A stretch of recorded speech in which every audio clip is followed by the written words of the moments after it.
Alright, so the song used in today's video is actually from the Hexer OST. It's kind of an old school anime, one of the classics in my opinion, really good show, and a great soundtrack, so I'd recommend you check it out if you like that opening song. However, before we start looking at the actual matches for our aggressive Hexer, it is very important to kind of set the foundation. I'm assuming most of you watching this video probably saw the build video, linking the description to this video or something like that, but if you're watching this PvP matchup analysis first, I would recommend that you check the description for the actual build video where we break down the build. There is no PvP in that video, but we do go over and discuss a lot of the important fundamentals and the foundation as to what this character is built upon. You may notice the character has a lot of health, a lot of stamina. We don't really use a lot of our hexes all too often. We're mostly relying on our weapon. And you may think, well, this is not really a Hexer character that I was expecting, and there's a reason for that. This is a much more competitive, aggressive Hexer build, and we're using the hexes as a utility option, not necessarily as our go-to damage option. But I'm not going to kind of go over that whole thing again. I went over it to death in that other video, but definitely check it out if you want to learn about the game and about how characters kind of come together, in my personal opinion. But on to the actual matches now for the aggressive Hexer. Yes, we did reach gold rank. Awesome stuff with that. The matches in the arena, while they're probably a little bit harder than the normal matches you would find in maybe the Pontiff area, that's probably due to the fact that A, you have unembered health in the arena, which means that you can't take as many risks as you normally would. I'm somebody who usually will play safe, but I still like to take risks, especially when I'm trying new builds, just to see what works and what doesn't work. So our record actually wasn't the greatest. I think we lost maybe about 7 matches and we won about 30 or so, 35. Well, it had to be over 30 in order to get the gold rank. But I broke this up into 2 sessions, but it was still pretty effective, but we did lose a few matches, and some of the things that I've learned from using this Hex character is that it tends to, or at least I tended to struggle against glaives and really aggressive opponents hiding behind shields. And the reason for that, I think, is because while the greatsword is great at comboing and trading with smaller weapons, you can kind of outspace larger weapons like I discussed in that build video.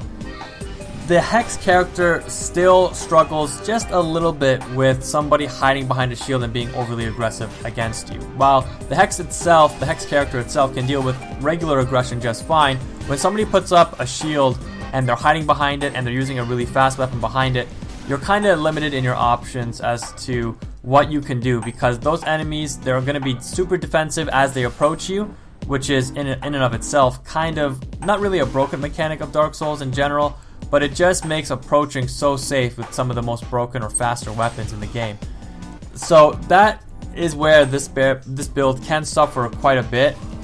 You don't really have too many options for getting around a shield, and an opponent can kind of just block through the damage and then whip out their really fast moving R1 attack. So unless you continuously attack with R1s and drain your stamina bar, you're going to be kind of at a disadvantage, because as soon as you attack and maybe if you try to roll away or play defensive, the opponent's going to chase you down endlessly with their running R1s, or they're just spamming out R1s with like a straight sword, and it can be really, really annoying. And I mean, that's generally a problem with any build that you fight those kind of builds against, if that makes sense. Like any build that you're using, going up against somebody hiding behind a shield and being aggressive with like a straight sword is very annoying, and really the only effective counter would be to try to parry, which in and of itself can be very luck based.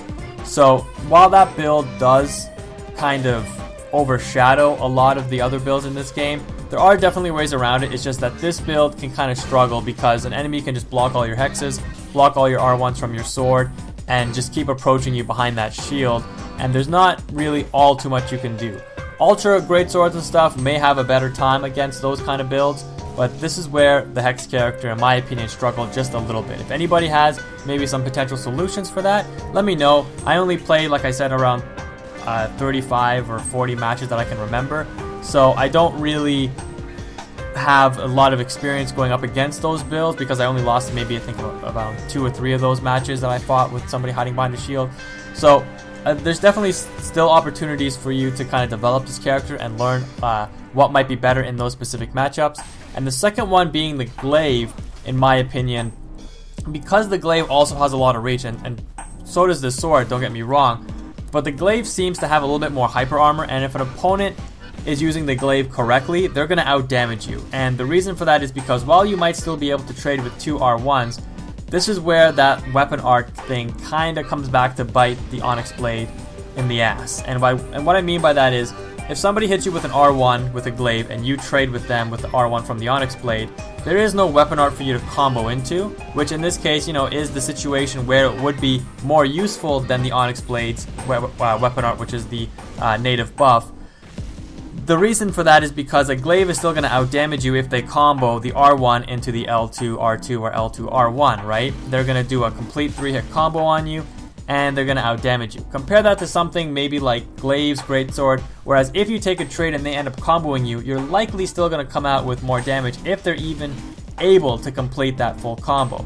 With a glaive, it seems that mostly every time I try to go in for a trade, enemies were outdamaging me because they were able to complete their combos. With Gale's Greatsword, it was a different story. They weren't able to complete their combos, or even if they were, they still took more damage from our Onyx Blade than we took from them, which ends up in our favor regardless. But it's not the same way with glaives. So it's a pretty hard struggle in my opinion, because the glaives do have that extended reach.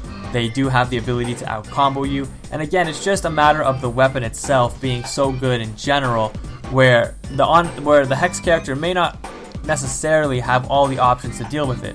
Now, something that you may, or that I may have wanted to try, which I didn't really try, was maybe just going straight to the Demon Scar and trying to just play the speed over the glaive. But again, that is very risky, because if you still try to go in for a running R1, or try to approach with just 2 R1s, or an R1 into your weapon art, or R1 into a Hex, there's a lot of options that you can do with the Demon Scar. But it's still very risky because the glaive is still a medium weapon, and it does kind of excel against small weapons in that regard, just like a Greatsword would, because it's also a medium weapon.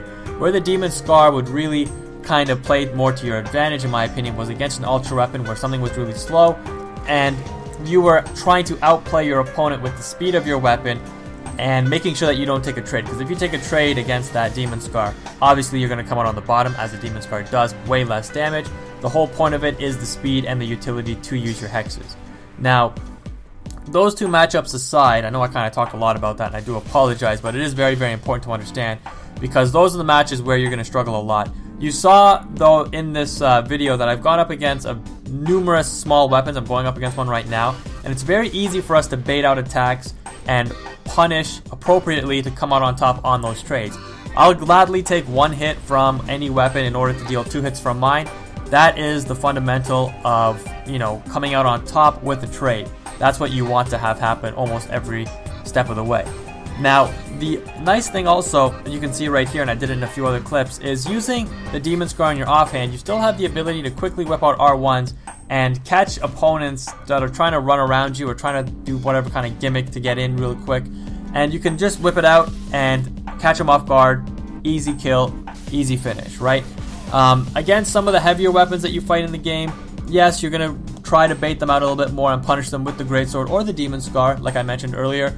So there are a lot of options there, and overall this build does fare fairly well against pretty much all other kinds of builds that you would run into.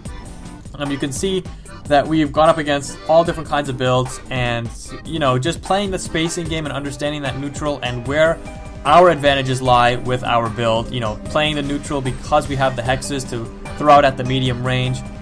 Using the length of the Onyx Blade to our advantage. Has been a few times where the length of the sword itself has kind of played to our advantage.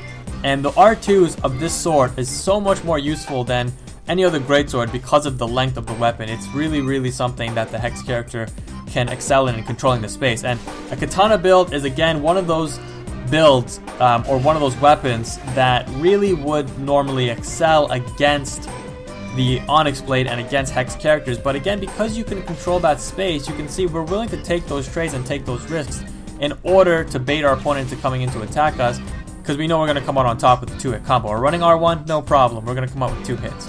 But guys, that is the analysis. Let me know what you think of the PvP. Hopefully you enjoyed it. More to come for sure. And just stay tuned to the channel for more Dark Souls content. Make sure you subscribe to catch live streams and all that other fun stuff. But thank you again, guys. Quantum is out.